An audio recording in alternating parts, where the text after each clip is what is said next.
আসসালামু আলাইকুম। একটি সচেতনমূলক বার্তা। গত এক সপ্তাহে আমাদের নাওগাঁও এবং পার্শ্ববর্তী ইউনিয়ন সহ বেশ কয়েক জায়গায় চুরি হয়েছে, যেটা মনে হচ্ছে যে এটা খুব দ্রুত গতিতে বেড়েই চলছে। যেমন গত 2 দিন আগেও আমাদের আক্তা গ্রামের, আমাদের পার্শ্ববর্তী গ্রাম আক্তা গাঙ্গিনাপাড়ে 3টা দোকানে চুরি হয়েছে। তার আগে আমাদের নাওগাঁও ইউনিয়নে হয়েছে, আমাদের নাওগাঁও গ্রামেও হয়েছে। তা আমি ব্যক্তিগতভাবে যেটা পরামর্শ দিতেছি, যেটা আমি 5 থেকে 6 বছর আগেও করছি, আমি নিজে ব্যক্তিগতভাবেও করছি।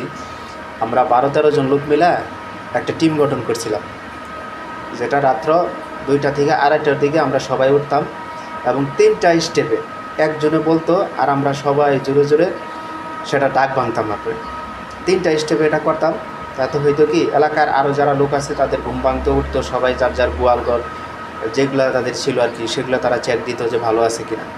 তাতে সবারই এটা উপকার হইতো। এখন শুধু আমরা সরকার বা প্রশাসনের দিকে তো হবো না, এগুলা চোর থাকে চোরের তালে, আর তারা চুরি করতেছে সেগুলা প্রতি গ্রামে কম বেশি চোর আছে, এটা সবারই অনেক পরিচিত, তাদেরকে অনেকটা খেয়াল রাখা লাগবে।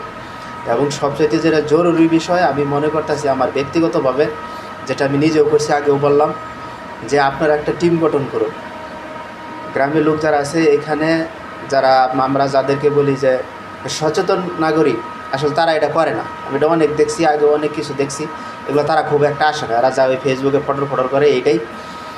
আমরা যারা ছিলাম একমাত্র সচেতনের মধ্যে, এটা গর্ব করে বলতেছি না, আমি ছিলাম, আর ওই যে আমাদের চানু কাকা যিনি মারা গেছে উনি ছিল, আর বাকি সবাই আমরা একদম ভ্যান চালক থেকে তাদেরকে নিয়ে আমরা 12 জনের একটা টিম করছিলাম।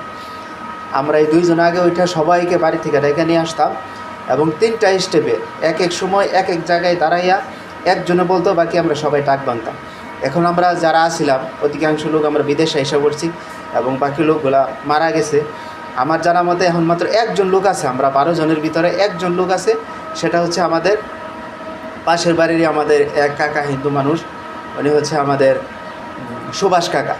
আমি ওনার সাথে যোগাযোগ করলাম, উনি বললো দেখো আমি একা এগুলা কেমনে করবো, তোমরা কেউ নাই, আর যারা আসছিল তারাও দেশে, ওরা মারা গেছে।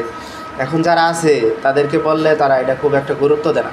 তাই আমি ব্যক্তিগতভাবে মনে করতেছি যে এইটাই সবচাইতে বেটার, যেহেতু সবারই ক্ষতি হইতেছে। রাত্রে সবাই এরকম করে উঠা 2টা-2:30টার দিকে উঠা সবাই ডাক যদি আপনারা ভাঙেন, আমার মনে হয় এটা অনেকটা কমে যাব, অনেক।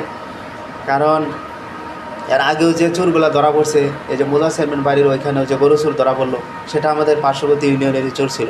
মহিলাদের জামা কাপড় পরে সে চুরি করতে আসছিল। এরপরে হইলো মধুপুরে চোর ধরা পড়লো, সেগুলো আমগরি পার্শ্ববর্তী ইউনিয়নেরই চোর ছিল। তার মানে